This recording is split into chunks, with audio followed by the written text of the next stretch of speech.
C'était une discussion avec le ministre Bergeron.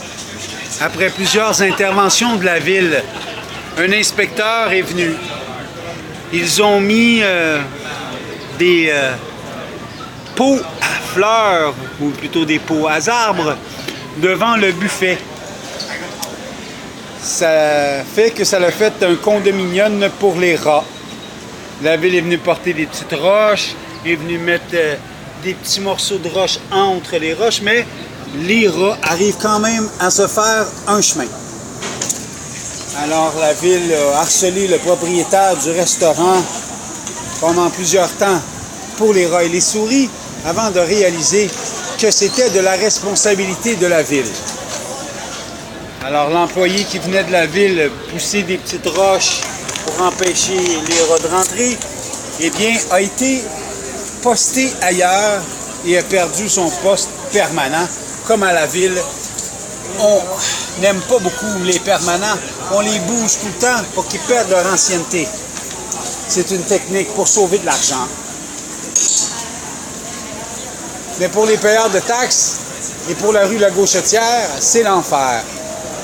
Il n'y a toujours pas de ligne jaune pour marquer que la rue a une inclinaison et cela déhanche les hanches des personnes qui marchent, rendant très dangereux et augmentant les chances de se casser une hanche pour les dames à l'arrivée de l'hiver. Eh bien, on voit ici que les souris ou les rats sont sur les stéroïdes. Ils sont arrivés à lever une roche et se faire un trou. Ils arrivent à tout déplacer. Mais que la ville vienne mettre des roches ici et là pour bloquer les trous, ça fait un peu pas mal peddler, boboche, pas à peu près, tabarnak. Par contre, lorsqu'on dit à la ville de venir boucher ces pots à arbres, ces pots à fleurs, ils refusent pendant tout l'été. Cumulant ici plusieurs souris. Mais par contre, de l'autre côté, où il n'y a pas de restaurant et où il n'y a pas d'arbres, la ville vient rapidement afin de protéger et de remplir les bacs à arbres. Mais il n'y a pas d'arbres, il n'y a pas de restaurant, il n'y a pas de buffet, il n'y a pas rien. Fait que ça donne quoi de découvrir eux autres? Hein? Les souris ne sont pas là. Et la rue Clark devient une rue piétonnière. Alors, ils ne vont pas enlever les signes de non-parking, mais plutôt enlever toutes les voitures de la rue Clark.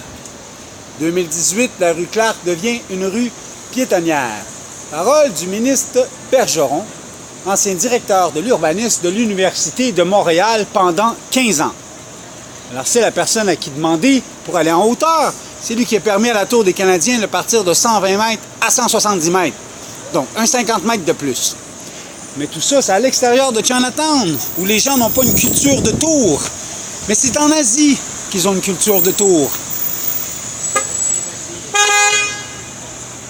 Alors, en espérant que le ministre Bergeron aide les Chinois au meilleur de ses capacités intellectuelles et professionnelles. Mais c'est quand même un élu, démocratiquement élu par le peuple.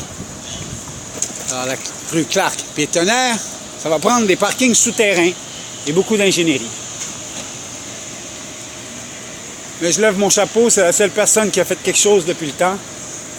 L'autre personne qui a déjà essayé, c'était Jean Drapeau, mais il a coupé Chinatown en deux en faisant le complexe Guy Favreau. Alors, c'est plutôt le malheur de Chinatown. En espérant que le ministre Bergeron, ancien urbaniste, 15 ans d'ancienneté à l'Université de Montréal, redresse la rue ou mette des lignes jaunes pour avertir les gens. Il octroie des permis pour bâtir en hauteur les Asiatiques la rue Clark avant qu'elle devienne piétonnière et qu'il soit impossible d'avoir des parkings pour avoir accédé aux immeubles sur Saint-Laurent et ou La Gauchetière. En espérant une conclusion favorable au conflit qui présente la communauté chinoise et la ville de Montréal.